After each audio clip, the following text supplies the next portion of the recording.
So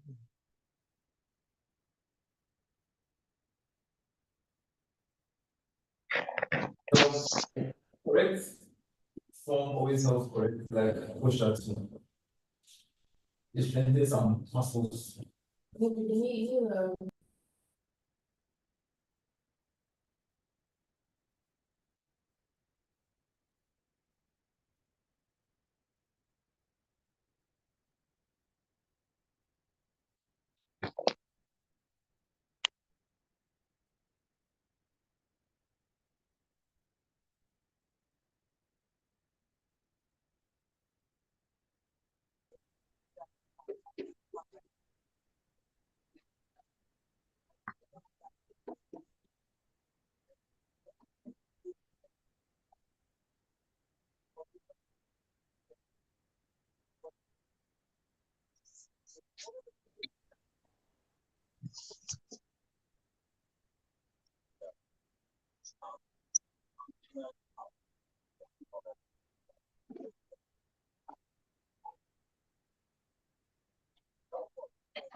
Oh, okay, okay.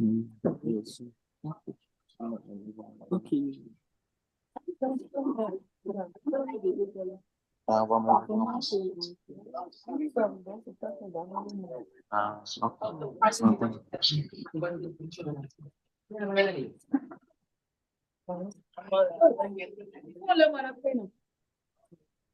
Okay. If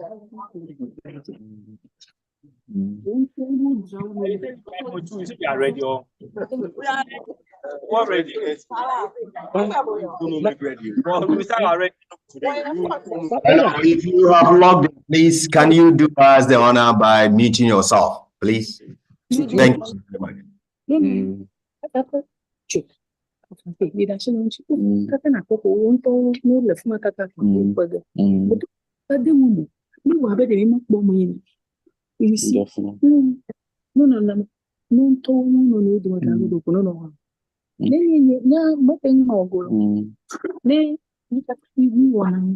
Hello, the person using iPhone without your name, please, can you mute yourself? Thank you very much. Hi, Doc. Hello. Hendrik speaking. You can also mute them because We have done that. We have done all that. Yeah, Hendrik. Okay.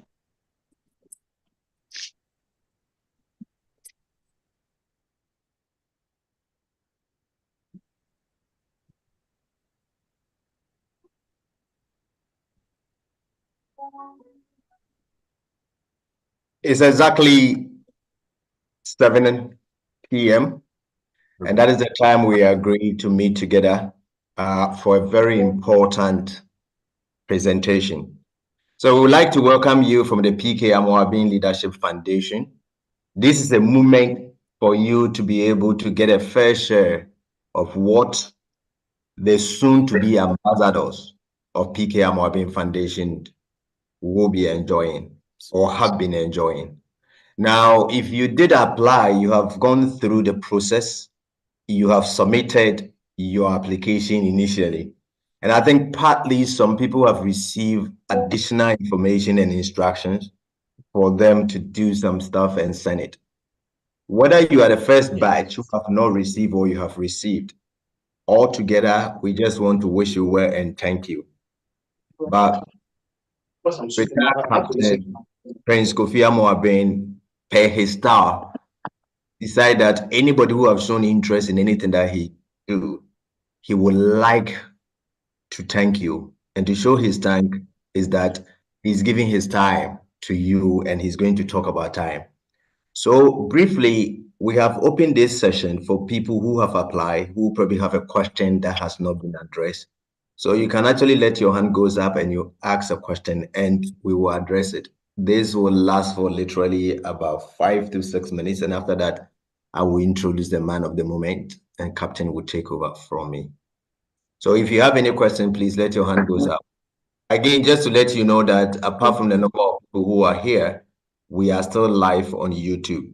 So in case you drop off and you want to join and then you realize that it's full up and it's getting to a time to be full up on this Zoom, then please, you can join us by connecting us through YouTube. The address was given, and if you have received it beforehand, then you know what to do. Thank you very much.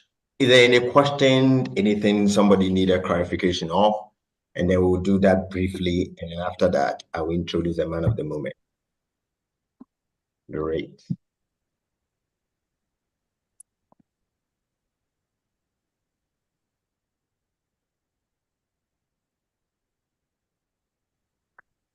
And those of you who are actually linked on from YouTube as well, if you have any question, you can text it.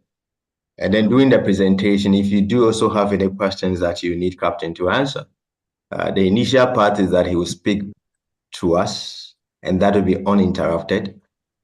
And once the presentation is over, there will be a Q&A session. But if you press send your questions to us, then we will do that and read it out for you from the chat room as well. So just to let you be aware and be on the know. Okay.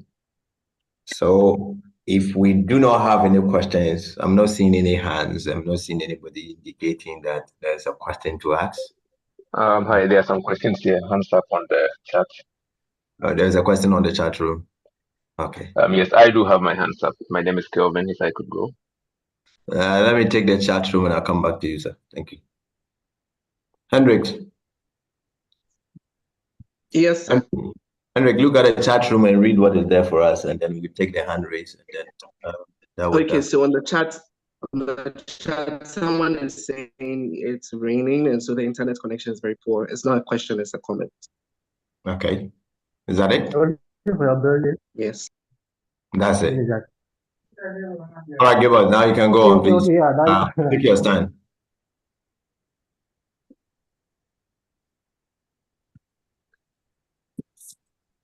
Hello?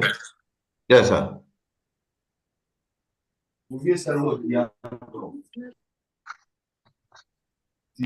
your hand was raised, so please, it's time for your question. Yes, can you hear me? Loud and clear. Hi, good evening, everyone. So I just needed clarity on the bootcamp aspects of the initial communique we received. I wanted to understand about the bootcamp. How long is this likely going to last? And does it consider those who are in the work field as well? Thank you.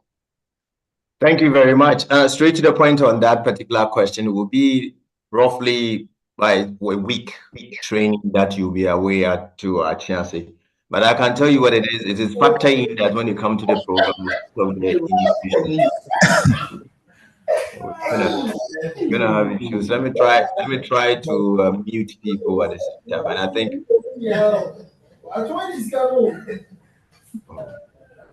yeah, so it will be a week, and my take is that you'll be given advance notice on when that is going to happen, and you can make provision to take your leave if possible, so that you can still join. Thank you so much.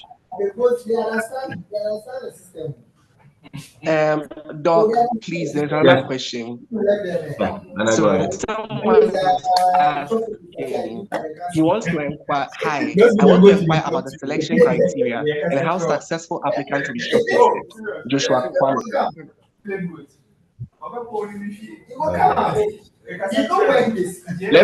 Let me do something. I think trying to mute everybody. Perhaps that will really help. I'm not too sure.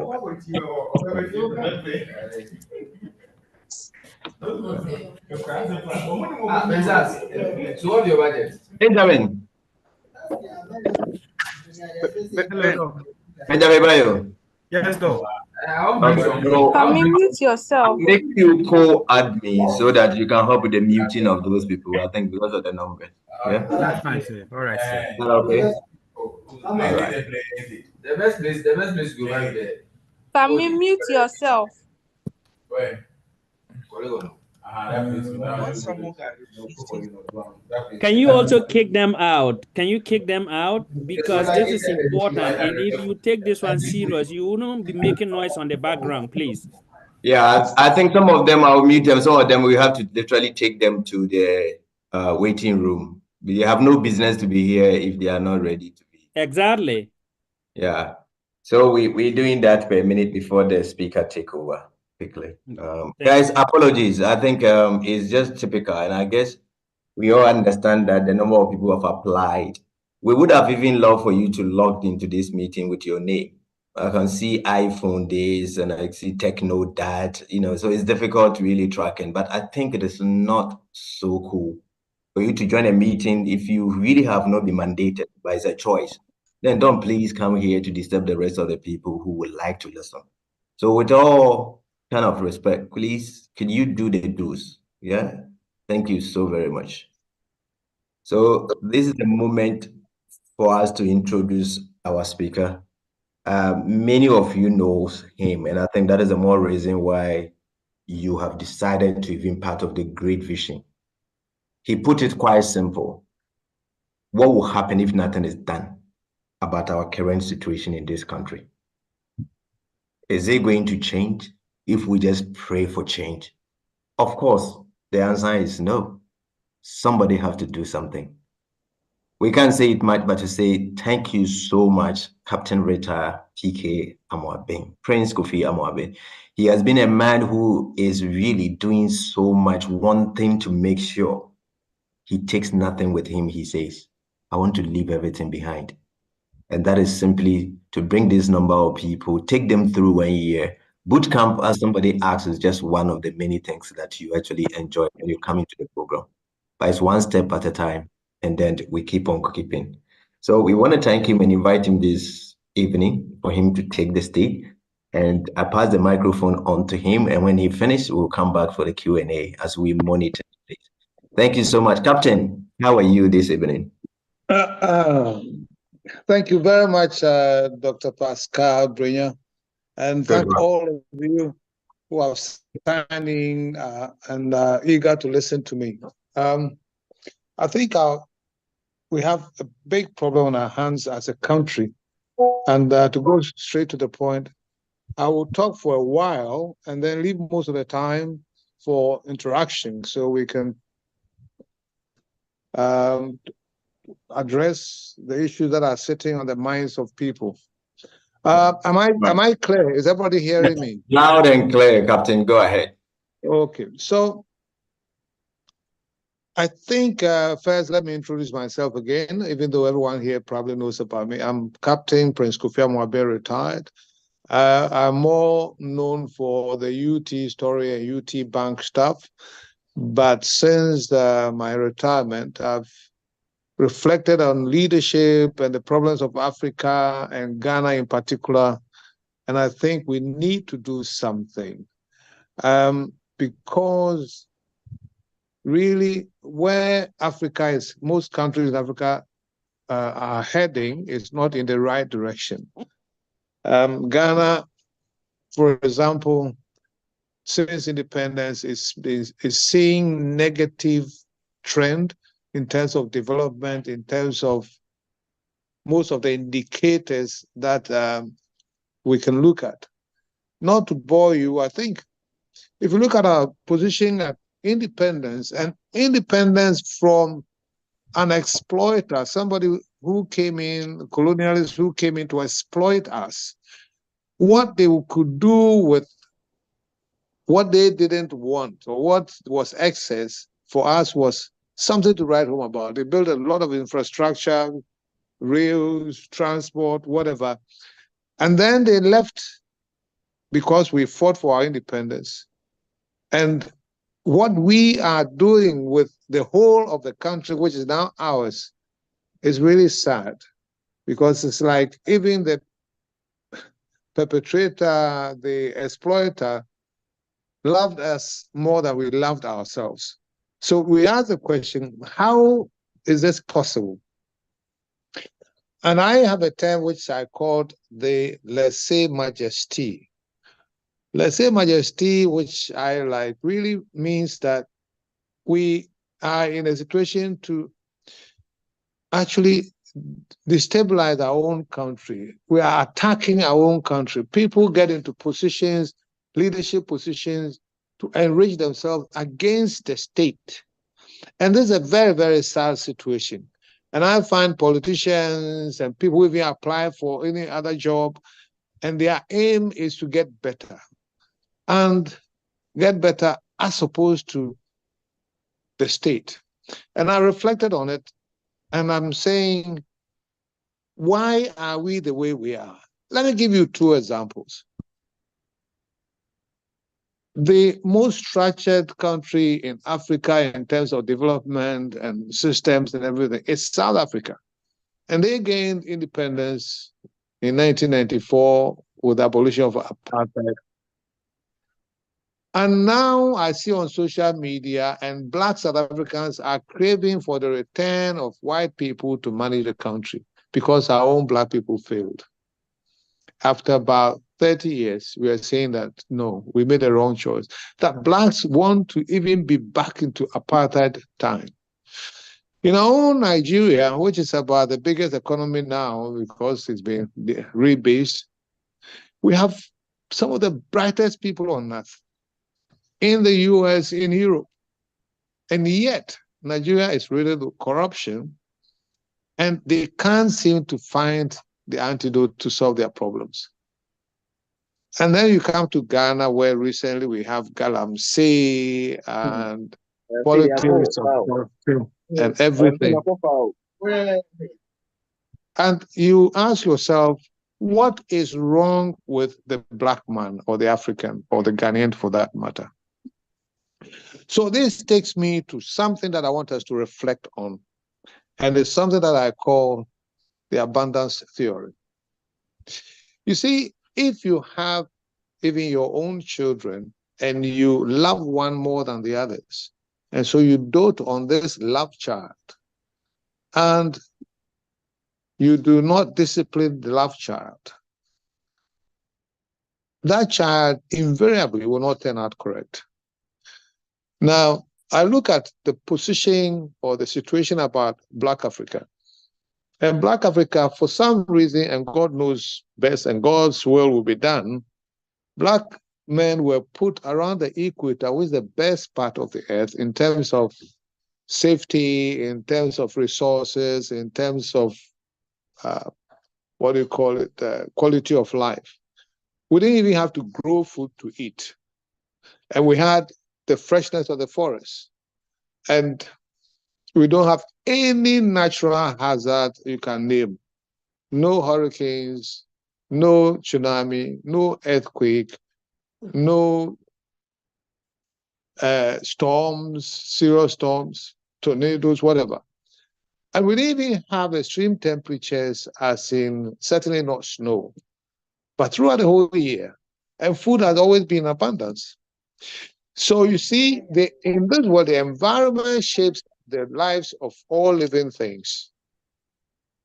So with that kind of environment, Africans literally and simply refuse to think, because what we need to live was available and easy for everybody. You can, even now as I speak, can find a madman walking all the way from Accra to Kumasi. He said he or she will not die because nothing will kill them. Not the temperature. There's no snow on the ground, and there will be food along the way, so they can walk from here to Kumasi to Tamale and come back. At the age of even 70, nothing will kill them. Certainly, in the advanced, so-called advanced countries, if the state doesn't come to your help, you cannot subsist for 1 year. So the abundance made us refuse to think and take life easy, and also narrowed our experience and aspect to life. We were only concerned with our immediate surroundings, our family, at best our tribe, our relatives, and that is it for the African, because we didn't have to interact with the wider world. We didn't need it. And so basically what I'm trying to say is that we formed our world and our traditions and our cultures around the abundance and lack of hazards that we had. And these defined us. The culture of a people defined the people. So I'm saying, because we had everything for free, we didn't need to respect other people. We didn't need to love other people. We didn't need to include other people in our thinking. We only thought about our immediate people, because those were the people we had to care for. A Black person, typically, in recent years, will just have to have a hamlet or something, create some kind of structure, and create 2 or 3 of it, and marry 3 women and have kids with them, and each one is going to be okay. So we didn't have to think. We had no challenges, and as simple as that. And I call it the abundance theory. So when you're dealing with a Black man, you should actually understand where we are coming from. We're coming from a state where the nature takes care of us. So you go to any place in Africa, in the world, go to Soweto, go to Nima, go to the Bronx, go to any place, and as soon as you get there, you see that the Black man lives here. To the point that even the Black man moves into a nicer community, he is rejected because he's coming to depend on nature. Because we don't get challenged by nature. If you have this in mind, it's good for you to actually interact with Black people, because it means you must raise their awareness and create a different culture for them, because the world is not the same. It's changed. It's moved on. We now have urbanization. We have skyscrapers. We have millions of people living together in cities and so on and so forth. And food is no more abundant. It doesn't come free. And therefore, the Black man has to change. But it's not easy to change your culture. So we're still lacking behind. That is one thing I want you to keep in the back Wow. of your mind. But the next thing is, what kind of cultures will come out of such an environment? Now, an environment like that, it means, for example, when you are all up there with me, it means time means nothing to us. We're not in a rush. Because we're not in a rush to save food. We're not in a rush to build. We're not in a rush to do anything because nothing happens to us. So, for example, simple thing of keeping time, we call it African time or Ghanaian main time or whatever, is because we do not have the urge to be punctual. Be punctual for what? And also we have our family people being powerful. You cannot challenge your dad because he organizes you people. And we've created these cultures and traditions around the environment. And you see, when an environment is harsh, the people then stand up to survive. They must challenge the environment and be creative. We had an environment that we didn't have to survive. We didn't have to be creative because the environment was so luxurious and so providing that we didn't have to do anything. I'll rest the abundant theory there. Keep it in your mind. Now, I want to say move on to another thing, which is about keeping time. Now, time management, it's everything in this world. You see, as living things, that includes plants and animals, and human beings for that matter. Time is all we have in this world. When your time is finished, they say that the person is dead. When you're born, you're giving an amount of time on earth, but you don't know how long it is. But it depends for you to be happy, to be successful, to be able to impact the world and everything. It's all about how much time you have. Now, talking about somebody being dead and you saying their time is up, the biggest crime in our law books is murder. Now, murder simply means that you ended somebody's time on earth. So the point is, nobody wants to be a murderer because it's the biggest crime. But if you look at the definition for a murderer as in somebody who ends somebody's time prematurely, when you waste somebody's time, you've committed a percentage of murder. And you say you are not a murderer, but you are going to all meetings late, you don't care about it, you give people appointment and let them wait, you are committing percentages of murder. Now, this situation is so serious that if you want to even develop in life, you must know how to manage your time. Because if you do not manage your time, it means you are wasting your life.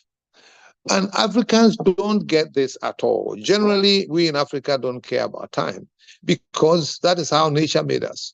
Nature provided for us. We didn't have any need, and therefore we didn't have to look at time management in any form because no winter was coming and no hunger was coming, no hurricane was coming, no tsunami was coming, no earthquake was coming for us to say, let's do things quickly and time ourselves to do it. So we were not challenged at all when it comes to time. Now, time in itself is actually the definition of our lives. Because all you have as a human being is time. And you must manage this time to be successful, to be productive, to make the right impact on this world, and so on and so forth. So when you don't manage your time, it means you are not managing your life. And your time and your life are the same as far as I'm concerned. Your time defines your life, and your life is your time. Incidentally, people believe that time is money, and we always say, oh, time is money, time is money. But if A equals B, it also means B equals A. So if time is money, then it means money is time. Now, if you ask me, the B equals A is more applicable than the A equals B. What I mean is that money is time sits better with me than time is money. You can actually have a time that you think, I'm going to sleep with it. I don't want to use it to make anything. So then time is not money. But to get money, you use your time to make that money. So money is really the potential form of time. You have transferred your time into money. So money then is time that you are reserving. And typically, if you are not even well and you have money, you can go to the hospital, pay your bill, and get well and get more time. So money can give you back your time. Now, if you understand that, you realize that human beings, when we get corrupt, we are taking people's time away, or we are taking their lives away from them because you're corrupt. But we don't see it that way, because we think we didn't take time, but we only stole money. But money is actually people's time and people's life that you are taking away from them. And it is so, so grave. And we have to appreciate that. Now, again, to talk about time, even in business, all you want to provide for people is give them time, or give them quality time. Now, how do you give them time? You give them time if you serve them with a product or service that saves them time. So you realize everyone has a phone. Why? Because the phone will save them time. And the phone will also give them quality time. Because with the phone, you can read the news, you can access any information, you can do whatever you like on the phone in the comfort of your bed. So you save time and also have quality time. If for people to be successful, they must value time. If they don't value time, there's no way they are going to be successful. And valuing time also means valuing money, because as I've explained, money is actually time.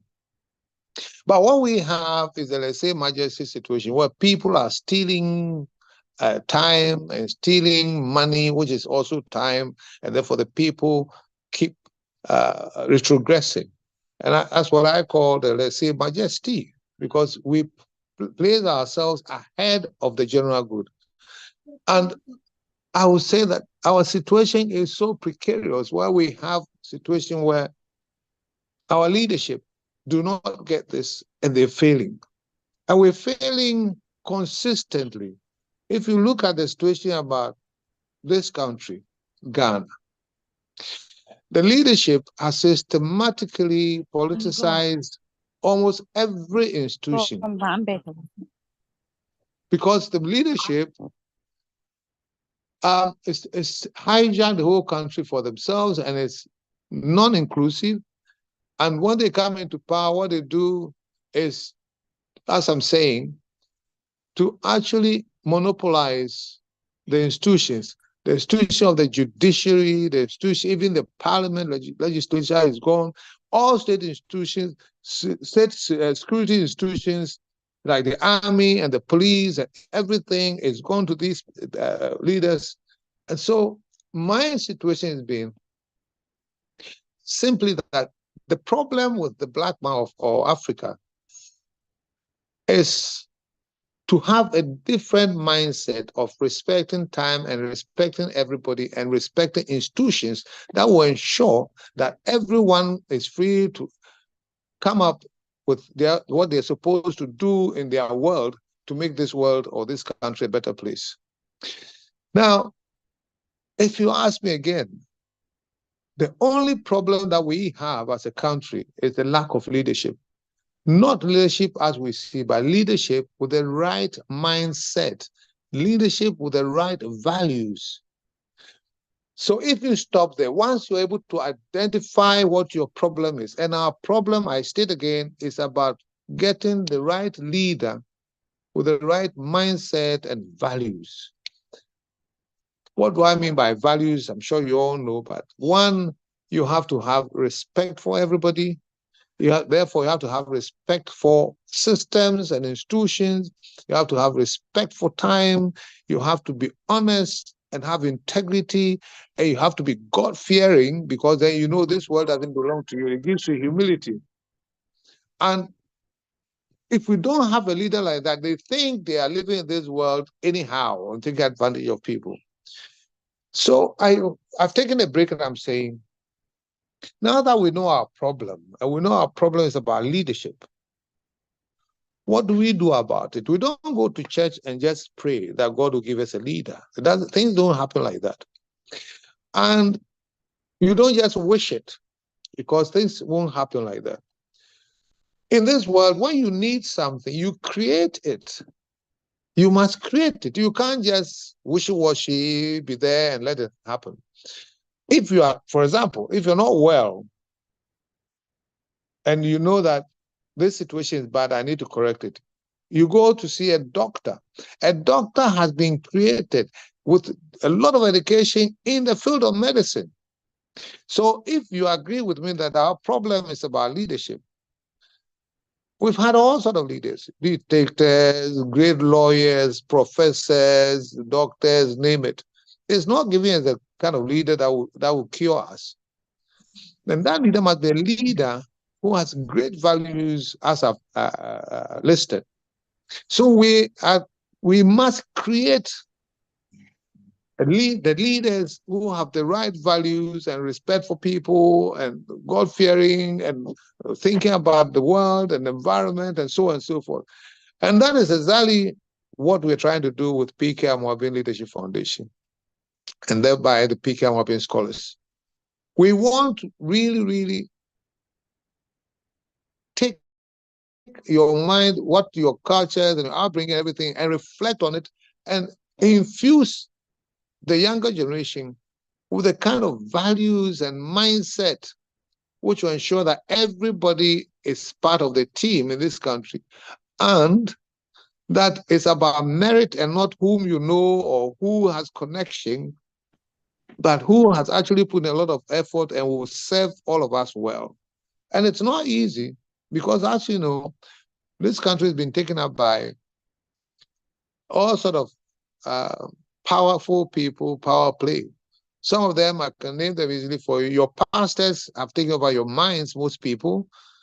The chiefs have taken over our minds. The politicians control the national affairs, and therefore they do whatever they want. But we need to change, have a paradigm shift and say that this is wrong. Because this country is for all of us. And we need leaders who have this outlook towards life about loving people and caring for people and respecting time and systems and making sure that we have merit at the top agenda and not connections. It's not easy. So we're trying to actually bring up leaders who have this different mindset, revolutionized mindset about how things should work. And so for this evening, this is a bit for those of you who are not able to make it because we have limited logistics and resources. Therefore, we have to cut down the people that we can take, and we're going to take only 20 people.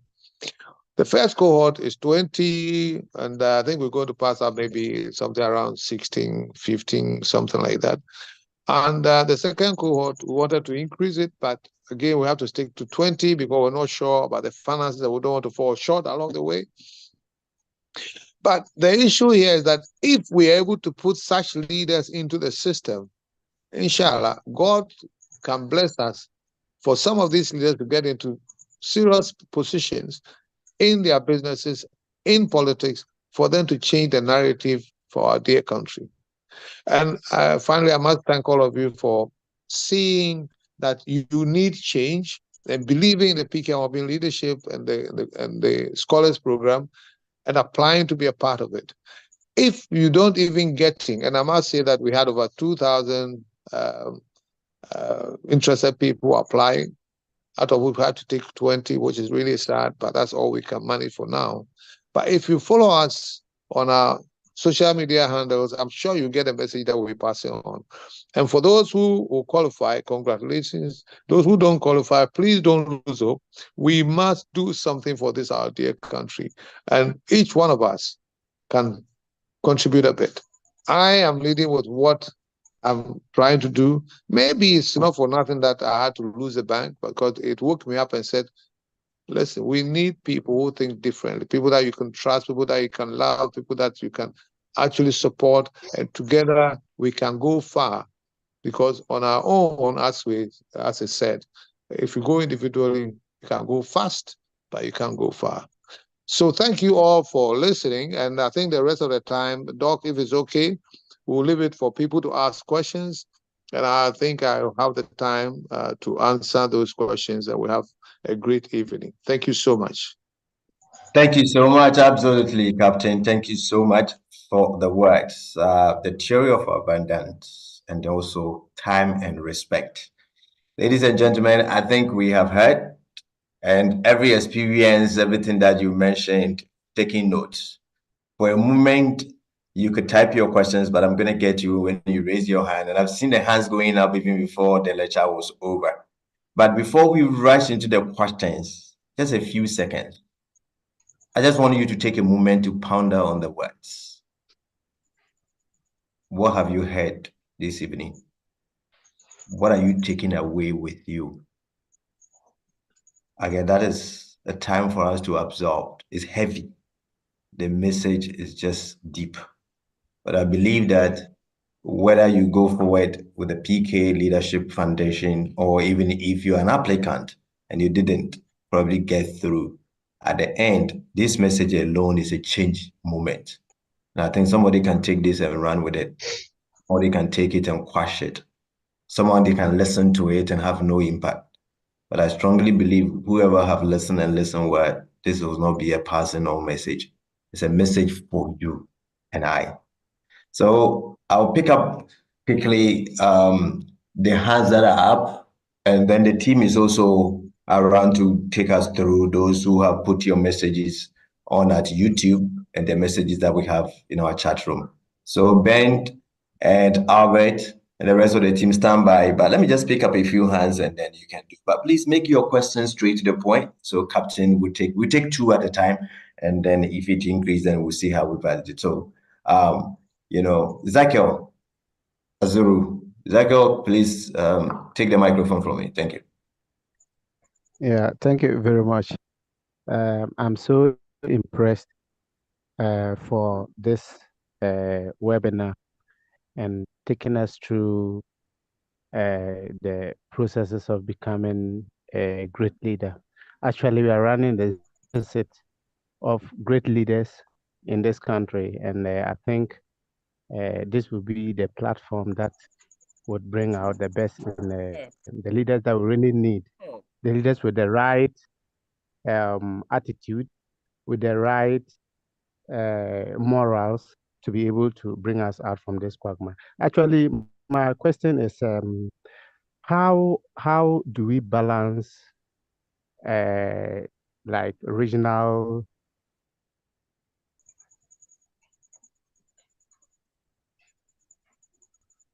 coming out with this number of 20 that we are looking at? How do we going to balance? I think this question doesn't go to Captain. I can answer that straight away. We are very intentional everything that we do. Though it's 20, we make sure that at least every region will have a bit in it. So it is all something that the competent selected individuals who look at this, and this actually captains stay out of it. And then those who manage stay out of it. But we're independent people who do the assessment, and they make sure that every single person have a fair chance to go through until we arrive at the 20. So rest assured, it will be nation, it will be tribal, it will be across. So everyone who have actually applied, we make sure that it's intentional and everyone will have a fair share. But thank you so much, Azuri. But going forward, I just want to advise the rest of you, please go straight to the question. And if you can't, don't do the vote of thanks. It has been reserved and I'll do it myself for Captain, right? So please, the rest, just straight to your question and try and do this within a short possible time so we can manage this time before we close the meeting. Morte, please take the microphone, please. Okay, I have a question for Captain. He talked about after independence, how our country has been moved. And strategically looking at our country, we fall under Commonwealth, or let me say the British colony. When you take Nigeria, where Captain highlighted, the corruption, the poverty, it's similar to Ghana, it's similar to Sierra Leone, it's similar to India. Strategically, is there a problem? Secondly, I want to know if Captain is saying he's going to shape leaders who are going to make a change, who are not going to really be rich at the expense of citizens. For me, I would say I'll be struggling with that submission because I think looking at one, neo-colonization and UN coalition, how are we going to maneuver our way through neo-colonization and this UN coalition? Since right now we are even looked at as global South. So that's my question. Okay, thank you. I think we're noted quite deep. Captain will address that. Okay. So, Captain, I think permit me to take one more, if it's okay. Yeah, okay. All right. Okay. So now let me give the Adam, please take the microphone. Adam. Okay. Hello, good evening, and thanks for the opportunity. My question to Captain is simple. Our leaders are not aliens. Our leaders don't come from space. They come from amongst us. So if leadership is the problem, if we invert it, still these leaders come from us. Are we not part of the problem? Thank you. Thank you very much. Captain, over to you. Let me repeat. It says what? If the leaders are the problem, then what? They are from us. The leaders are us, who we actually select, and they are representing exactly who we are. So if we say the leader, then are we not part of the leaders? Thank you. Okay. Okay. So let me take Adam's question first, and I'll go back to the first person. Now, the politics that we are playing now to select our leadership, Adam, is politics has handed over to us. That's democracy. Now, democracy is good, but is it good to us in the form in which it is? Where we have one man, one vote, but the majority of people are illiterate and they've been impoverished by the system. So that they are not talking about issues that will affect their lives, but then they are thinking about what they will eat today. And therefore give them 20 cedis or t-shirt or something, and then they give you their vote. So I'm looking at it that, let's say, eventually we need a leader who will say, even this politics that we're playing and our democracy, it's not the right democracy. And I don't believe this democracy will ever give us the right leader. We have to tweak our democracy. I don't believe in coups. I don't believe in dictatorship, but we have to look at the democracy that will serve us and give us a good leader. And if you ask me, what I'm thinking is that we need a democracy that is like electoral college system. We should decide and elect a group of intelligent, dependable people as much as possible who should vote for the presidency. Being in queue every 4 years over rivers in villages to cast votes for rigging and all sorts will never ever get a good leader. So we need to fashion out a system by ourselves. Otherwise, we'll always, and you are right, you always will choose somebody who epitomizes our current situation. And that will never get a good leader. But we can't give up. Even though it looks like we are doomed, we have to continuously be in search for what will give us a good leadership. I hope that answers your question. The first question was about Doc, can you remind me a bit about how I'm saying? Yeah, okay. I think I have an idea. You have an okay. You know, you need a leader who put this world in which we've been put first. Briefly, I'll tell you that the reason why we are in this world, created as human beings, is that God foresees that we can solve some problems in this world for everyone. You are unique and you're put in the world to solve problems of this world. So find problems to solve. Simply put, make this world of which you're a part a better place, right? And to do that, you need to acquire what I call, and reasonably so, worldly things, things of this world. You need to acquire, for example, education. You need to acquire love. You need to acquire properties. You need to acquire money. You need to be healthy. You need to, all these things you must acquire because you didn't come with any of them. Now, when you acquire them, it is not just for your gratification and people acknowledging you and praising you. It's the purpose to which you put these worldly things to. So, for example, let me see. So I came into this world and I went through the army, acquired all sort of experiences, degrees and accountancy, profession and all those things. And I put it into setting up UT or Unique Trust Financial Service and eventually UT Bank and UT Profit and whatever. That was my contribution because at some point we're employing probably about over 2,500 people directly. Poor, old, humble Kofi Amoabeng from Kuprantumi. That is what God used me for. Now, at some point, I raised on a stock exchange. It is visible for about $27 million. And what did I use it for? I used it to create a bank to employ more people and to give access to bank service to access to people. So it is about leadership that knows its purpose. Your purpose is to improve this world. And when you die, incidentally, you also know you're not going with anything. So definitely get the worldly things, but apply them to better the world. And when you are dead, you're gone and you won't go with anything. And people, leaders should understand this. People come into power and it's as if they're going to live forever. And as if they're going to go with their worldly possessions. It's because of the recognition they get by acquiring worldly things. They think that the more you get, the more you are serving a purpose. But it's the purpose for which you put the worldly things that you acquire to, which makes you a human being, a successful person, and a great leader. Thank you very much. Thank you, Captain. Captain, I think the last part of his question have to do with, it looks like we are independent, but we are not, after all, independent. The international community that sometimes dictates for us, and we need to be able to dance to their music, whether we like it or not. So if you say what you're saying, how are we going to even select leaders and get a leader who will be able to go against this kind of big walls? Now, that's a tall order because, you see, let's solve the immediate problem first. Let's get a leader who has respect for his people. Let's get a leader who has respect for time, a leader who loves his people, who cares for his people. Let's get that one first. That I don't think they're going to. But the point is, when you get that leader, the leader should be knowledgeable enough to know how he takes on the international community, because he is right. I mean, when we get leaders that are fighting for Africans and fighting for their people, the colonial masters will take them out. I'm aware of that. It's happened so many times.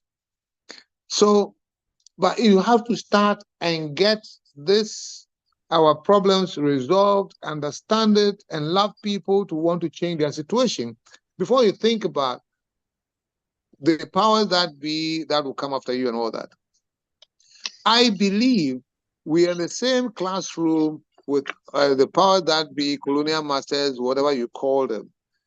There must be a solution to our situation, our relationship, sitting them at the table and saying that, listen, this is the way we are going. It's not a threat. It's about people are developing themselves and the world becoming a better place. And you can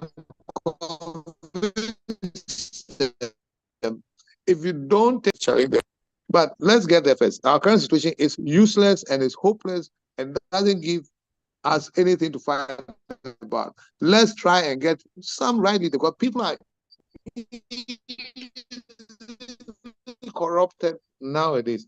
Even the people who have the right intentions, the right knowledge and input and whatever, and know what is right, it's difficult for them to stay on the right path, because they see constantly that the people that we don't regard, we think they don't have value, are the people who are respected and people who are supposed to be going on well in this world. So we are losing the few good ones. The good ones are becoming simply an endangered species. And that is what we have to fight. And let people know the purpose for which they are in this world. They need to love people. They need to fear God. They need to be honest and be a person of integrity. Thank you. Thank you, on point. Let me go over straight away to those who are at YouTube and pick about 2 more questions there. And so Benjamin, Albert, and then Anna, please check what you have there. Please, let's go straight to the question. 2 at a time, please. Thank you. Hello, please, I'm audible. Very, go ahead. All right. So this account, Political Zeus, that's the account on YouTube. He says, what strategies can African countries implement to leverage their natural resources in a way that we will not allow abundance that nature has provided, so we will not be less creative?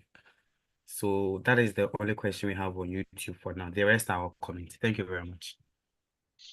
Okay, Doc, Ben.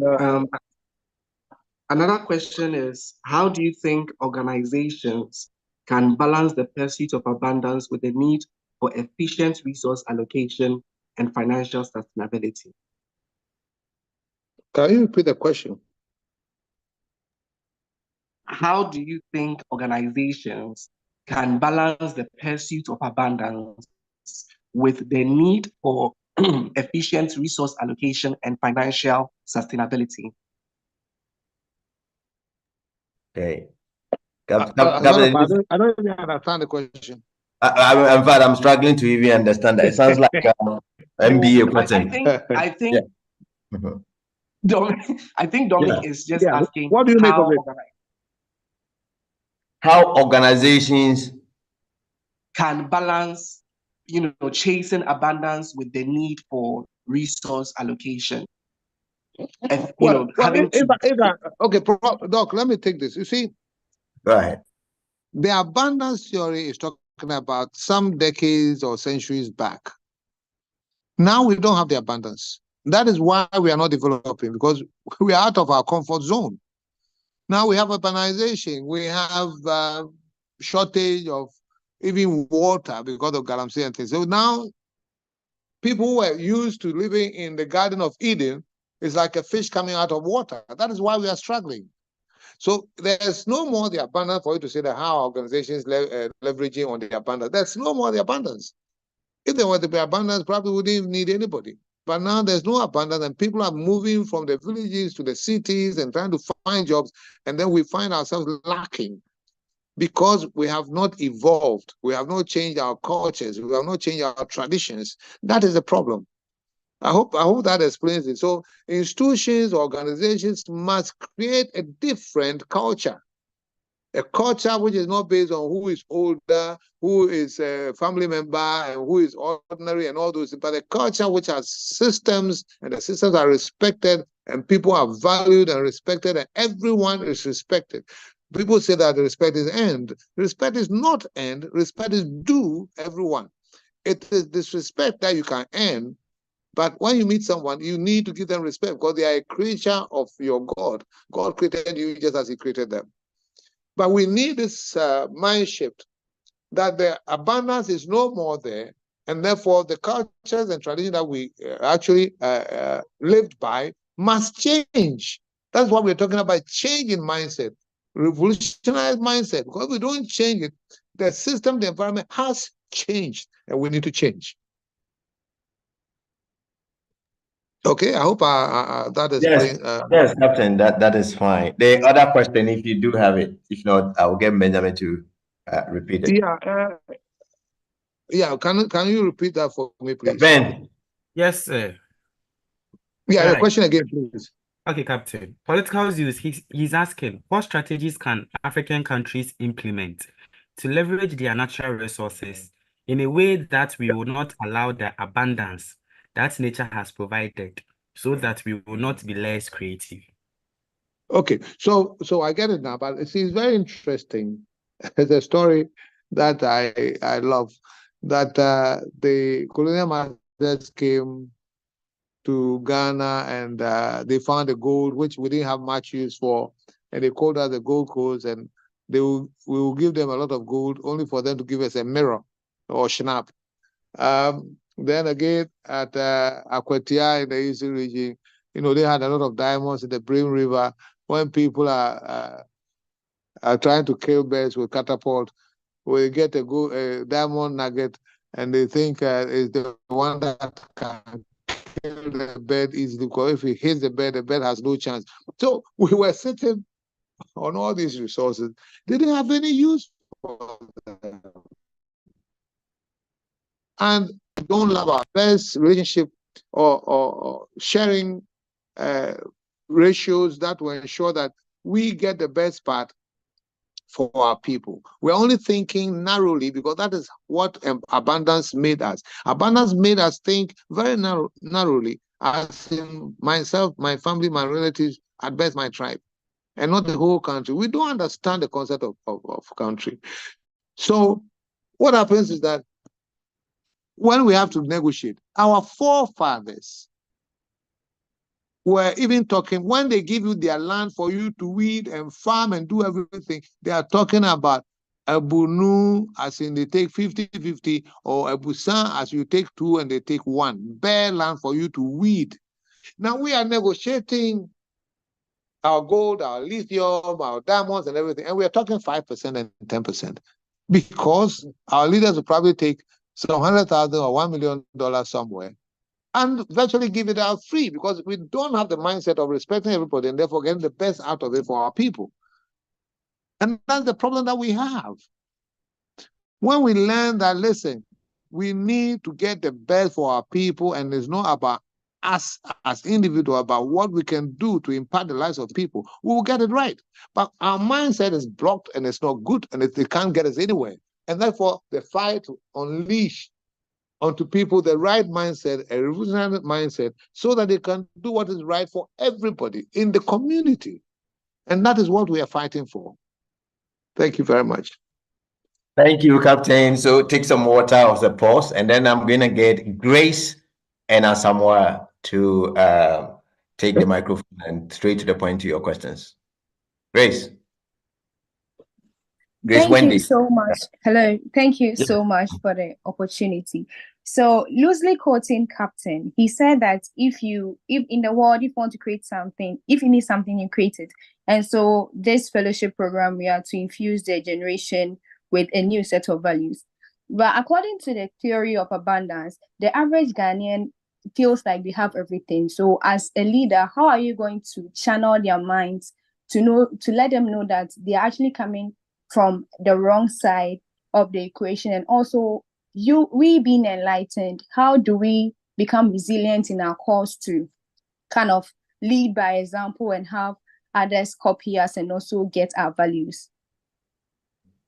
Thank you very much. Okay, getting people to understand that, well, after all, so let me take Asamoah. Asamoah.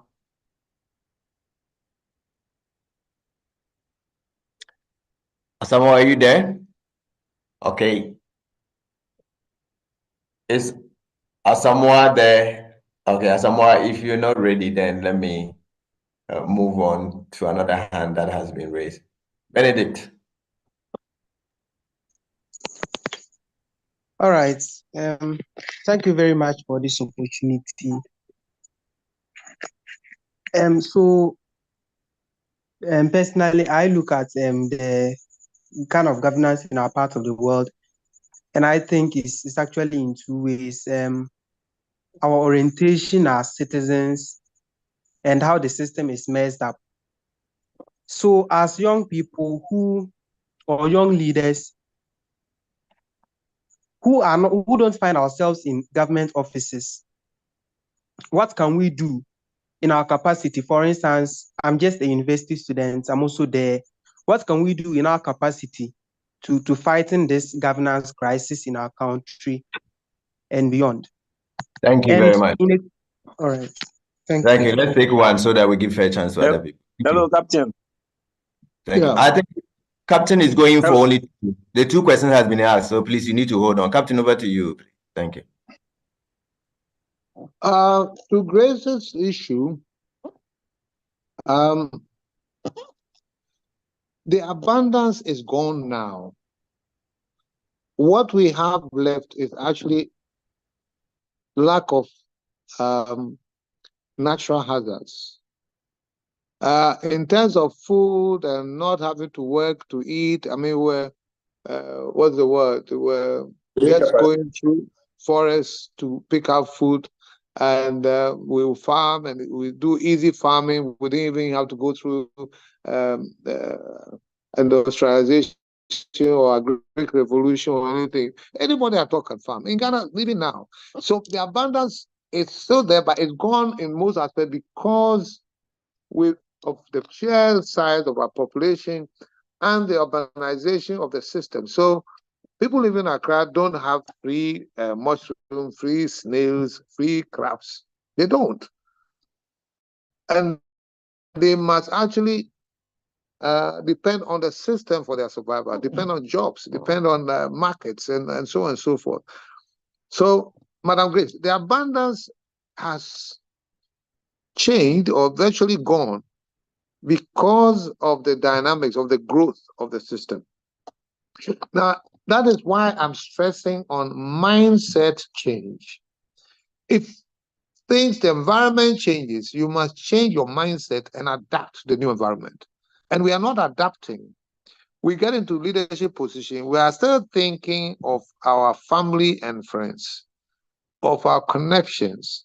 That will not get us there. That's what I'm trying to say.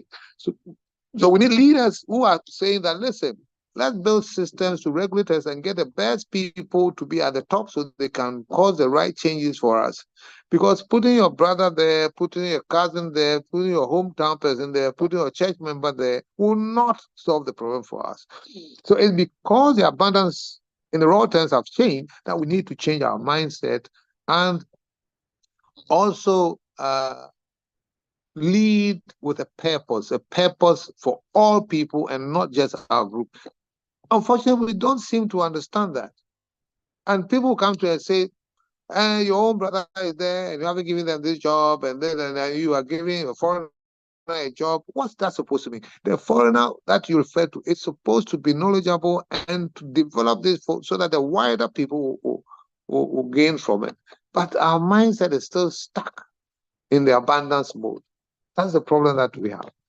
I hope I've answered that. Now, Benedict, on the graduate, you've come out as a graduate, and how do you go about it? It's a big challenge. I'm not going to just talk words and say drive business. The challenge is that if we don't get leaders who make sacrifices, and when the sacrifices pay off, they will not say it's their own achievement, therefore they have to milk the system, which I call again the, let's say, majesty. People vie for positions, they struggle, maybe they are not getting anywhere, then they go into maybe a political party, they go for rally, the party comes and they give their position, whoa, they've made it. Now they have an SUV, they are putting up houses and things like that. You've got it all wrong. You have to be a leader who is thinking, I've been in a big trouble. After university, I was struggling. And if I've gotten this situation, how can I make it better for the world outside myself? But we get consumed by our own selves. And we think we are amassing wealth because we get recognition and people hail us and people come to serve us. And therefore we want as much as possible to the detriment of this country. But that should not be the thing. So as a graduate, you're going to struggle. You must still try and improve yourself, acquire more knowledge, find work, get experience. But as you go along, you should be thinking, how do I impact this world? One of the things that I pray for all the time is that God should expand my territory. Expanding your territory means it's not about family, friends. It's not about who is closest to you. It's about the whole world, because the God put you here to improve this whole world, not just to improve your family. But we have systems that are so closely knit, and all we see is myself, my children, my relatives. So please, Mr.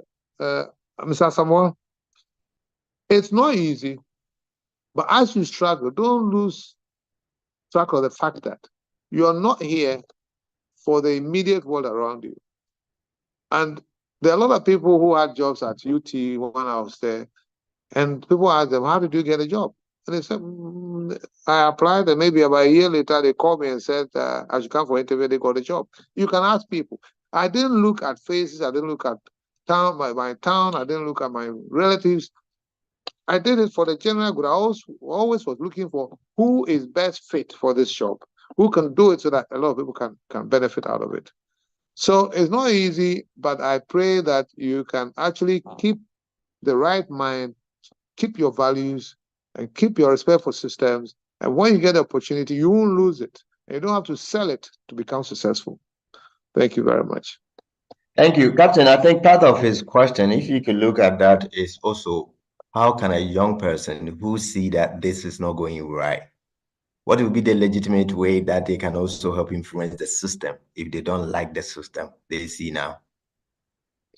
Yeah, a simple thing is that if you are not in a leadership position, you cannot change the system. So the point is to endure in the system and put in your best. And when you get into any position, you can change it from there. The problem and why we are insisting on leadership is because it's a leadership that has failed us. If the leadership is right, we will see the repercussions and the ripples of it. So for a student who is coming in the system, always you will struggle, no two ways about it. But get the right mindset. And as you get into any position, maybe a position you are probably controlling two people, You are the boss of 1 or 5 or 10. Make sure that you do what is right to empower them and to improve their world, because you are here to impact on the world positively. Thank you. Thank you. That is a pointer. Captain, are you good for us to go? There are quite a lot coming. Are you fine? Are you okay? I'm okay. Let's go another 10, 15 minutes. I think I want to respect time, but of course this is also important. No, So those who need to leave, we schedule those who need up to 8:30. Matter of fact, the meeting then goes.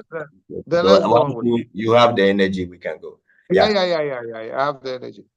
Thank you so much. So let me go quickly to Benjamin, and then Anna, please, Albert, check for us and read out 2 from there. All right, Doc.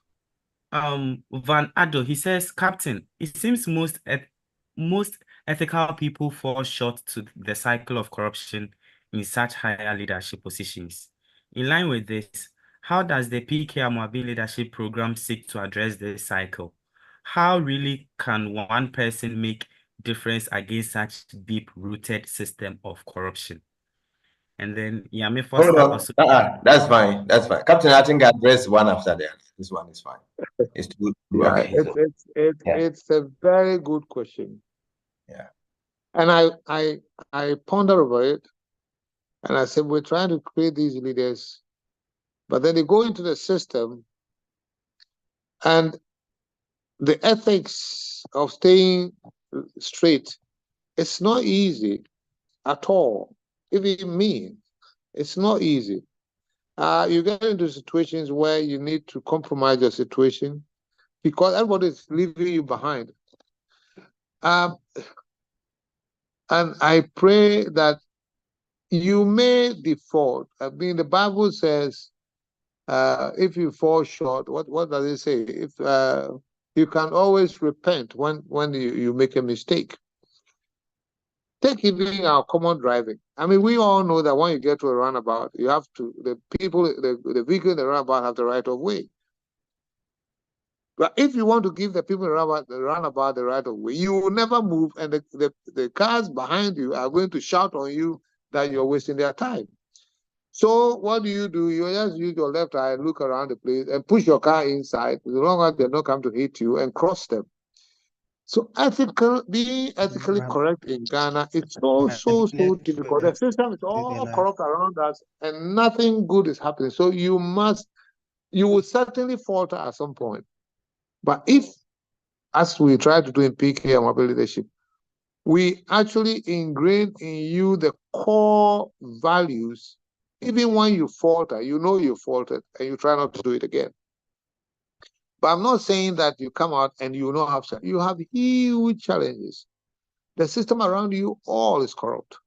There was a time I used to ask myself, maybe not me, let me even forget about it. My daughter. My daughter came to me and asked me, why did you raise us the way you raised us? Because we're having problems, because nobody seems to understand us.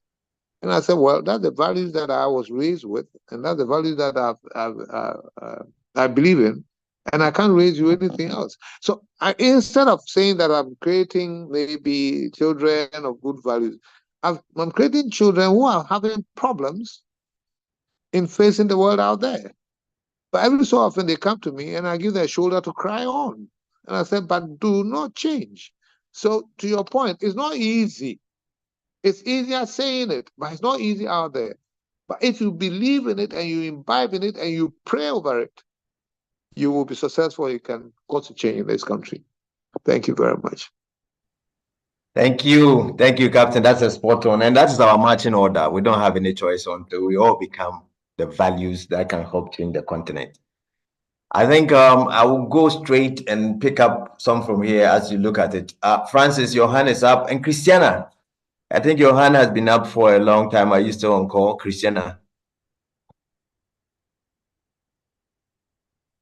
Okay, so let's do Francis.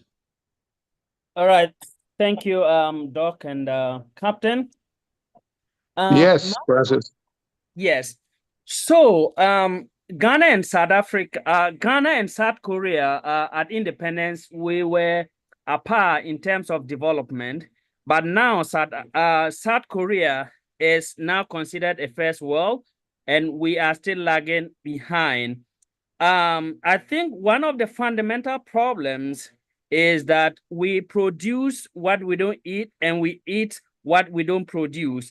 And we have taste for foreign goods that we don't even, value what is produced locally, what is made locally.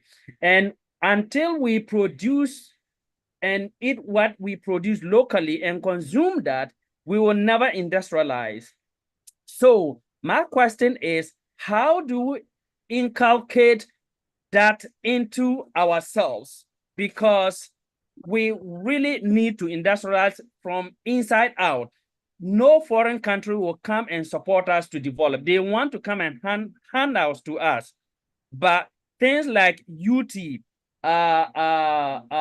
Indum's Bank, and even Kwajo Safo, he makes cars. We will not patronize those ones, but we'll go and buy Toyotas, we'll go and buy Nissans and come. How do we, inculcate in our generation to change our mindset from what is outside to mean Yeah, what is home? Francis, I think I understand your question. Yeah, first and foremost, it must be led by the government. My position is this. We're losing the value of the CD, there's inflation and that and all the problems that we have. How I was brought up was very simple. If my father could afford rice, we ate rice, and that was probably once a year because he sacrificed for us to eat rice Christmas. The only time we eat rice is probably when an guest visitor comes to the house, like my special auntie. Then we all go and hide and want a bit of rice to eat. Otherwise, we eat our MPC and we eat our fufu every day. So to your point, I don't, and I still don't understand, notwithstanding what the WTOs and all these agreements we're signing, if importing all sorts of foreign goods is hurting our economy, we should just say we don't have the money to live in that luxurious manner, importing grade A rice and oils and what have you, and toothpick and all those things. Because you don't have it. If you don't have it, you don't acquire it. I don't know how to put it any simpler than that. So we have to live within our means. But you have a situation where people come into government for whatever diplomatic negotiation they enter into. I would say that, listen, this is not good. But of course, the other thing that I probably need to mention is that the people who do the importation of these things have a say in electing the government for us. Because the government goes around looking for money, and maybe you go to rice importers, you go to oil importers, and they give you maybe $2 million or $1 million and all those things to support you. So they probably find it difficult coming to say that I'm closing out your business because I'm no more going to import rice. But to stretch it a little bit, the small economies that I learned, if you come and say, listen, we're spending maybe 3 billion on rice, importing all kinds of rice. We can grow rice in Ghana. So I have stopped importation of rice. I cannot afford to pay the bill on rice. What happens immediately is that a lot of people go into local rice production because it's possible. Now, the price of rice, locally produced rice, will go up because the demand is high. Basic economics. So people will not eat rice or cannot afford rice. So they will eat plantain, they will eat yam, they will eat cocoyam, they will eat cassava. So the price of all these things will go up, which will drive people into the land, except that now the land is a bit of a problem because Ghana people are monopolizing it. But people need to think. But see, when you are not thinking objectively for the betterment of the whole world, you don't think straight. You're always thinking, and how do I secure this my margin here? How do I get this money posted abroad to my account? How do I buy this house in London and things like that? If you are not thinking right for the people, you always will make mistakes in your judgment and your final say. And that's the problem with our leaders. They have spent so much money coming into power. They need to get their monies back. So they can't take simple, straightforward decisions that will ensure that the people will benefit and the lot will be improved. That's the problem that we have.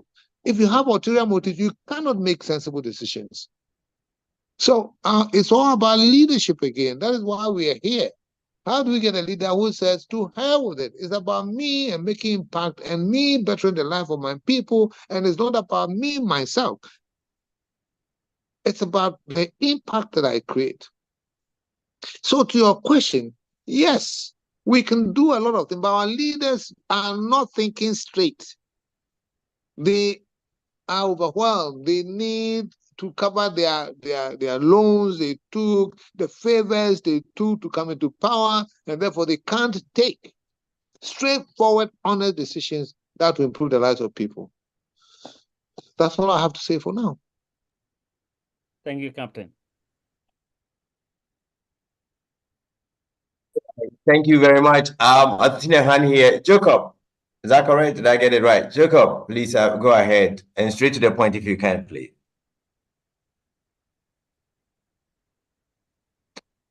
All right.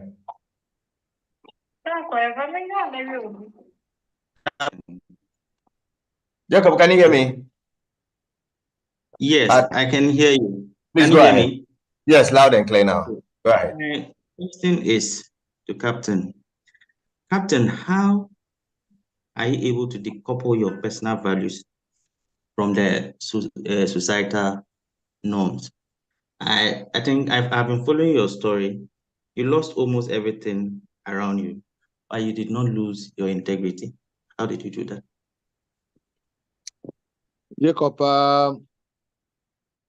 thank you very much for believing in me, because a lot of people say that, oh, don't mind him. He's got millions of dollars outside. The man had a whole bank. He's pretending. But I'm not pretending. The thing is,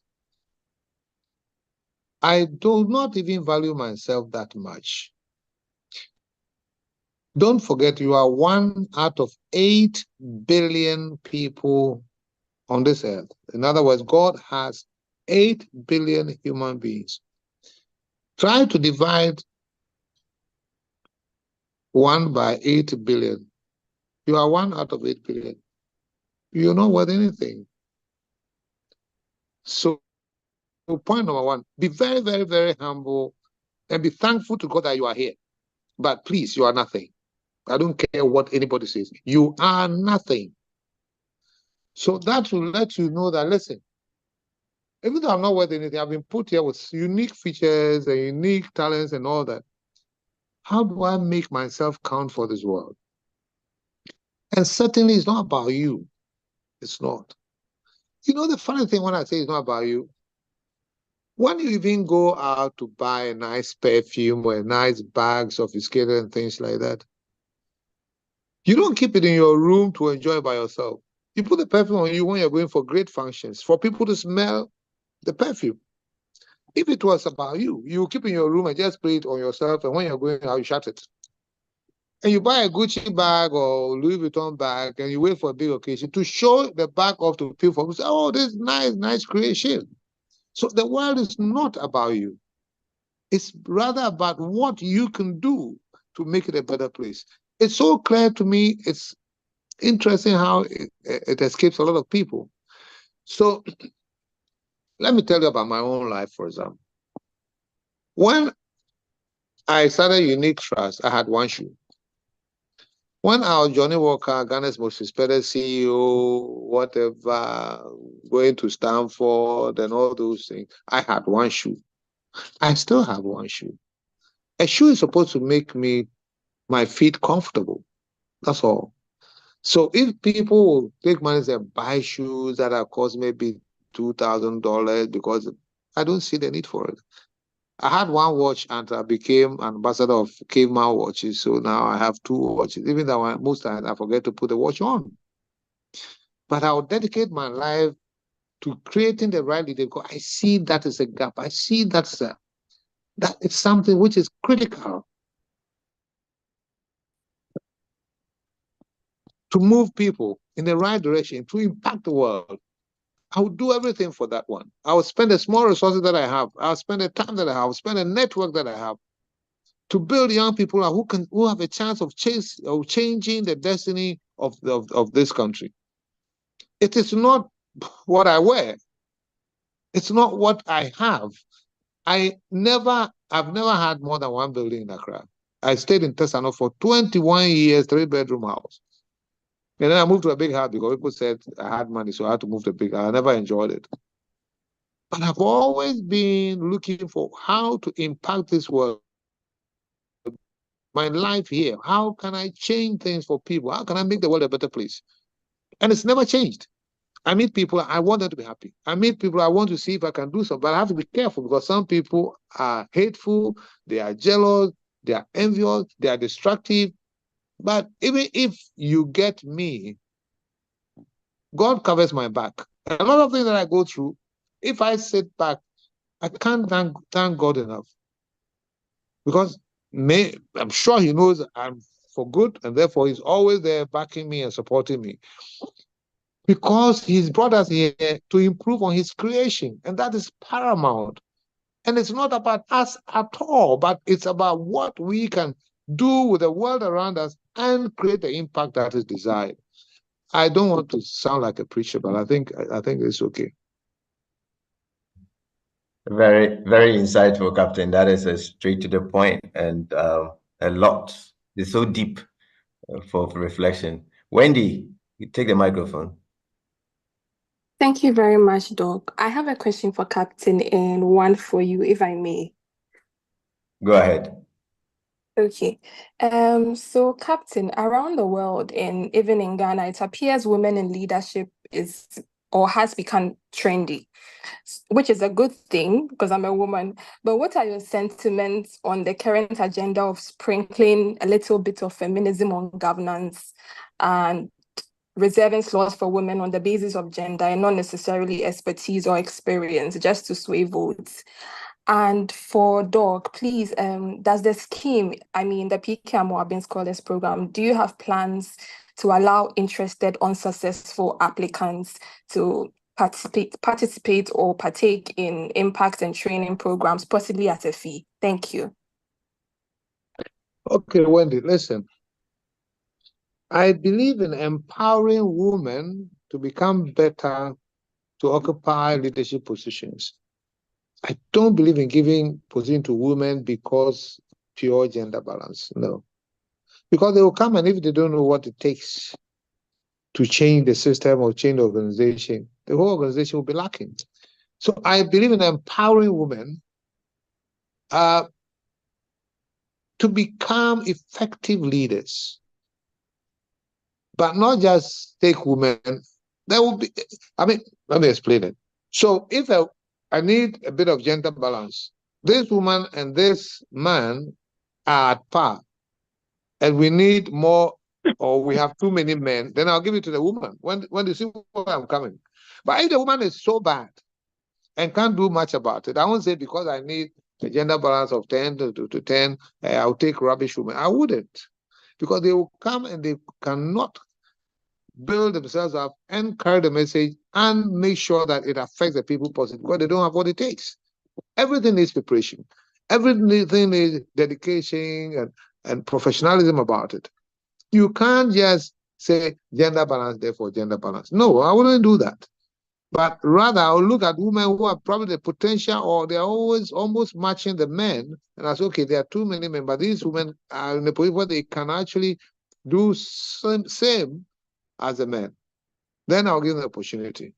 I think that's what I would do. Doc, you want to take it up? Yes, straight to the point. Wendy, it's just that what you have asked, we've thought it through. Not this cohort, perhaps our third cohort, we would make indication if you want to do a payoff. Normally, when you apply for school and say this is fully funded, and this is if you want to pay. But what we do have is what we are doing this evening. The PK interest applicants will have opportunity to also benefit. And this benefit comes once in a while when we put him his precious time to sacrifice like he has done this evening for those who wouldn't be part of the 20 that will be selected. So we will find a way. We're still thinking about calling them associate. So we still have PK associate. And this is by extension, individuals who have interest but haven't had a chance or opportunity to be part of the 20 because of the limitation in the number.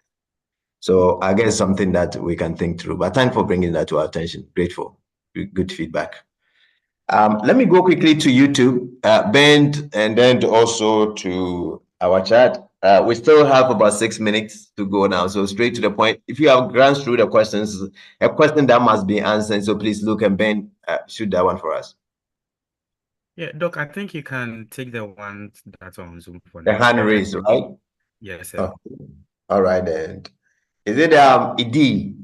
I've seen the EIDEE. Okay, hello, Doc. It's LD. LD, thank you. Yes, please. Please go ahead.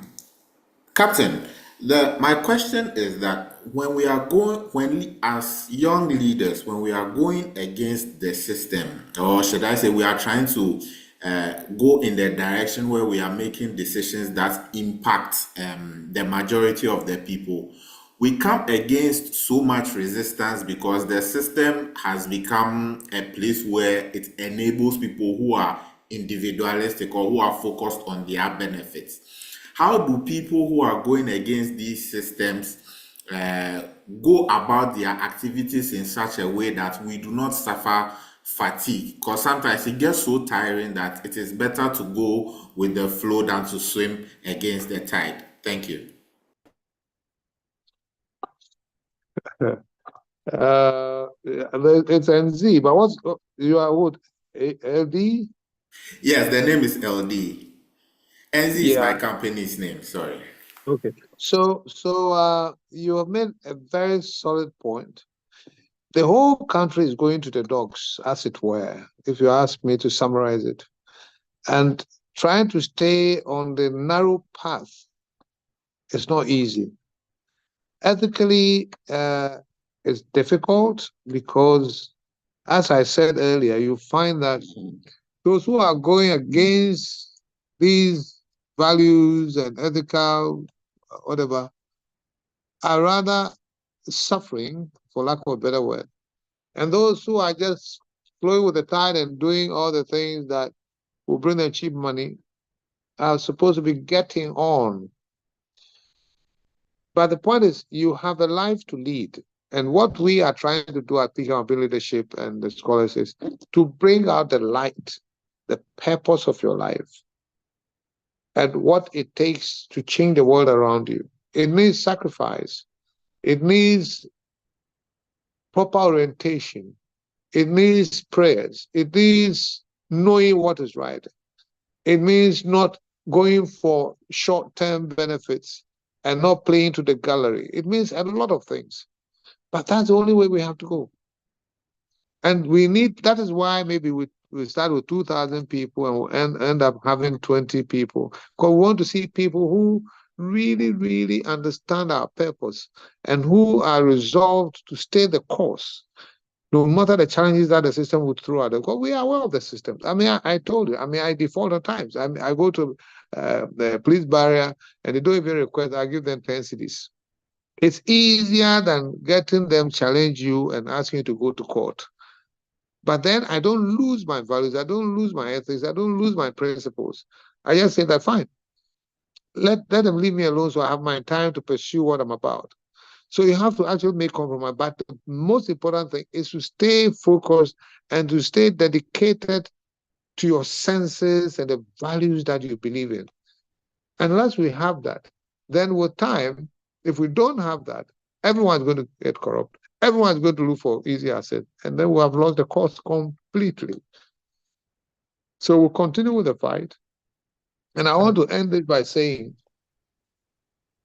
it's my popular story, that my grandfather actually said Ghana wasn't ready and should not go for independence.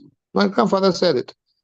And a lot of people in my village who went to me said, your grandfather was a great man. He was a royal. He was Ohineba Kufi Amoabeng, and he was successful. He had money. And he alone said the Dankwers and the Nkrumahs should be careful because the black man cannot rule himself or govern himself. And everybody was surprised. I mean, here's some guy who's an opinion leader and all that, and look at what he's saying. And long story short, it looks like he saw something about the black man that people didn't take time or didn't have the patience to let him educate them on. Because since he died and independence came, I tell you, every sector of the economy that you pick, you find that we have done woefully. We were in Tafud this weekend with the scholars. And some people didn't believe that there was a railway line just close to where we were living, where we stayed the nights.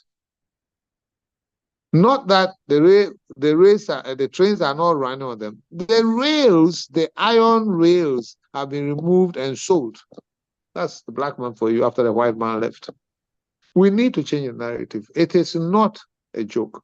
It is not easy. It is not going to be smooth. We need prayers. We need encouragement from each other. We need the mentors. We need people to keep us on track.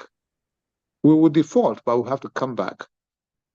That's the only way. It's not going to come easy. Therefore, I pray that the people who come on this scholars program will have the enlightenment at the end of it to say that no matter what happens, we're going to keep Ghana first and be on track to deliver our fellow human beings. Thank you very much. Thank you, and spot on. Honorable. Exactly 8:30. People whose hands has been up. Chrissy, I called you, but you were sleeping or something. You didn't pick it up. Ebenezer, I know your hand has been up for a very long time. Asamoah, your hand is up. Livingston, your hand has been up. But my apologies. I know your hands up. You want to ask a question, but how come? Doc, Yeah, please, yeah. let's take the last two. The last two. On this day. If the hands have been up for a long time, Okay. So let me start with Ebenezer. Ebenezer, your hand has been up, so straight to the point if you can. Okay, thank you very much. I believe you can hear me. Loud and clear. Okay, all right. The first part of my question was already asked. It's all about the program. So the second part is both a question and a suggestion. So I'm wondering, is it possible that we have a community, probably on Facebook, where we have all the applicants, all the 2,000 and over, both successful and unsuccessful, where I imagine that those who are part of the program would share their experiences constantly and what they are learning, so that those who are not part can also benefit from the experience that is already happening. Thanks. Good feedback. Well noted. We will look at that. Christy, take the microphone. Christiana. Okay. Good evening. Please, I would want to ask Captain a question. He mentioned time. Money is time. Yeah. So I would want to ask what strategy did Captain use in managing his time? Was there a strategy? Was there something that he drafted down that he watched to be able to manage its time very well, profitably? And secondly, I don't know if it's my side. Being a leader, anytime I talk, people assume I'm being inquisitive, I'm talking too much, I'm asking questions. I don't know if it's right as a leader. You should be, if people tell you you're asking too much question, or you're doing more than you're supposed to do, are you supposed to quit what you're doing, or you're supposed to answer them? Thank you, Captain. Okay, the issue about time is that I was as bad as anybody you can imagine. I joined the army because I wanted a bit of discipline. If you have read the first book, Beauty Story, Volume 1, and the army changed me completely, because in the army, the training is such that you must be at a location on time. Anytime you have a briefing, you have to synchronize your watches so that you can't say my watch was late 2 minutes or my watch was fast 5 minutes, and so on and so forth. So by the time you come out of the army, time has been drilled into your system. Everything is about time. Parade starts on time, dining hall starts on time, everything. You can't just have the leeway of saying that I'm going to be 2 minutes late or whatever. Even when you go to the dining hall in the morning and you get there, you can't get there before the time. You get in and you have probably 2-3 minutes to finish your breakfast. And they will ask you to leave. So you must manage the 2-3 minutes so that you have something in your stomach for the day's work ahead. So I came out of the army respecting time, amongst other things. Because time I knew could make or make me. And then I came to appreciate the other aspects of time, that really, really, all we have is time. And if you don't manage your time, then of course you are messed up. So when I started Unique Trust, one thing I instilled on the people was for them to value time. And if you remember, we had a loan in 48 hours. And that is what distinguished us from all the other financial institutions, because it means we respect people, want to respond to their requests in the shortest possible time and give their lives back to them. And people will pay for it. Even though we're most expensive, people came to UT because they knew that in 48 hours you have a response for your request. And that's a way of respecting people. And so respecting time became my whole being. I mean, I'm time conscious every time. And you see, when people are even late, I said, I'm now with technology, to show you respect the other person, say, sorry, I've been held up here. I'll be late 5 minutes. I'll be late 30 minutes. And then you can communicate, which means you're giving the person back their life or their time and not wasting for you. And this is a value that we all have to inculcate in our system, that our lives is about the time that we have, and you don't have to waste somebody's time, because if you waste somebody's time, it simply means you don't respect that person. Nothing else, period. So on the issue of time, don't compromise on it. Let it be your mantra. Let it be everything about you. If we can get it right, we can solve most of the problems of this country. Because if the president says, I'm not going to be late, and anybody who is late under my administration, I'm going to sanction him, immediately, with no foreign exchange, no raw material, but just discipline of the mind, you can see the productivity that will come out of it. Then they will see the need to fix our roads, because if you want us to be on time, the roads must be fixed. You see the need to fix health, because if the health system is down, people don't have time to come to work. You can see the need to fix education, because people need to be educated to appreciate time and what it does to people. And time alone can solve our problems if we focus on it. Wendy, I think I've spoken enough. The other person is Doc. Who was the other person? I think Wendy was asking if as a leader you are doing too much, and everybody think that as a leader you are doing too much. Do you quit or do you slow down so that? That's a very, very sad but common sentiments that we get to hear. I mean, you go to work and you want to give off your best, and some people can say, "You are not papa there." But you see, if you don't slow down or go along with them, then you are too known, and you can even get enemies that you want to show good face, all sort of things. But what I would say to that is, you have a work assigned to you, and you have to actually infect the other people with your work attitude. You see, don't just go and sit there and leave everybody and go and sit there and say you are doing your work. Yes, oh, Charlie, tomorrow we are coming to work. We have this to do. Call your colleagues and get them to come along and do what you think is right. You become a natural leader, because they will see that your purpose and your attitude actually brings the right results. Don't let them take over. Any opportunity to take over the leadership role, and that is really through doing your best and keeping to time, take it. And you'll be surprised how people will gravitate towards you and take you as their natural leader, because they will see results in what you achieve. So, Wendy, don't give it up. Keep it up and infect people with your disposition. Thank you very much. Thank you, Captain. You definitely have really overtimed your time. But just a bit, Livingston and Asamoah and Anderson. If you can do just 30 seconds each, so that we take all the three and then you wrap up with it. Asamoah. Yeah. Thank you, Doctor, for the opportunity. I couldn't have agreed with you more on the concept of democracy in Africa. I've always been telling my people, always when we meet at the staff common room, I'm a teacher, that the kind of democracy that we are practicing as Africans wouldn't help us. We need to Africanize our democracy. I mean, to meet our situations, our culture, and everything. So I think that one I agree with. Thank you so much. Spot on. Thanks And for then- your yeah, I mean, and then can I give that one to Anderson? Anderson. Thank you, my brother. Anderson, please finish us up. Doug, you mentioned my name. Oh, yes. Okay, so you are the one who spoke, right? No, this is Livingston. Livingston. Okay, so Anderson. Yes, sir. Doc. Please go ahead. Okay. Thank you, Doc, for such opportunity. I've listened to whatever you said, but I have some suggestions I want to put across.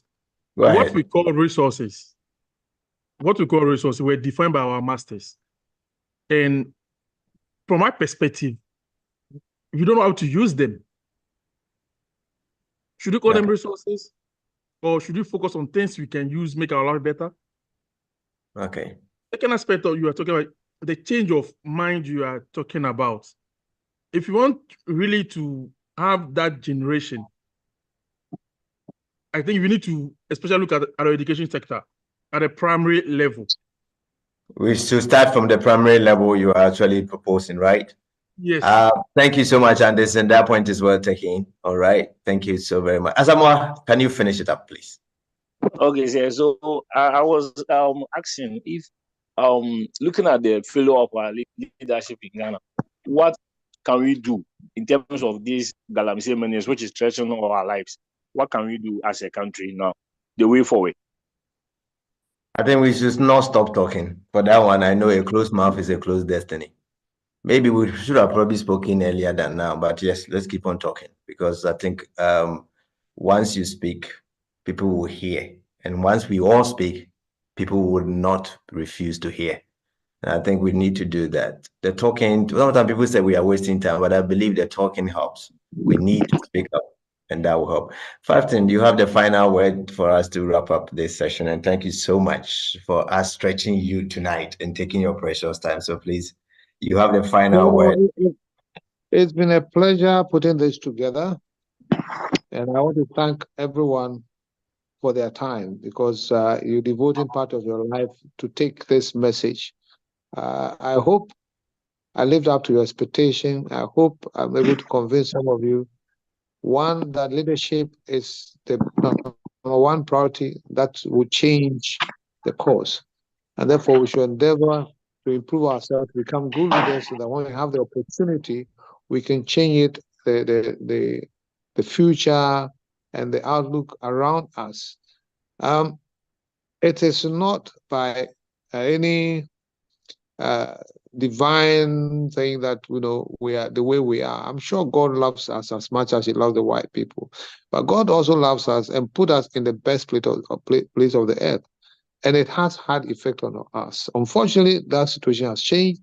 We need, therefore, to change our traditions and our cultures and embrace it. Embrace our condition and say, how do we strategize to get out of this? We've been downloaded with some kind of politics, some kind of education, some kind of governance. We have to take a close look at all this and say, how does it impact on us, and how can we change it for us to become a better people? And all requires having leaders who have a revolutionary mindset to say that let's look at this again. Let's not put ourselves first. Let's not just look at our immediate surroundings, family and friends. Let's look at systems, respect for everybody, fear for God and everything, and build institutions and systems that will change the lives of everybody and impact the world positively to the glory of God. Thank you all very much. Thank you, Captain. This is the message. This is our marching order. Guys, I want to thank you, and I want to thank all the staff at PK Amoabeng Foundation, our mentors, Mr. Bega, wherever you are, and all the people who actually get us going on this project. This is a great project, and thank you for being part and spending time with us. Keep on following us on all our social media platforms, and definitely you will not be lack of any information and wisdom, because we still come your way, whether you become part of this faithful 20 or not. You are still part of us one way or the other. We want to wish you well and wish you good night, and thank you once again for your time. Bye-bye for now. Thank you. Bye-bye. Thank you.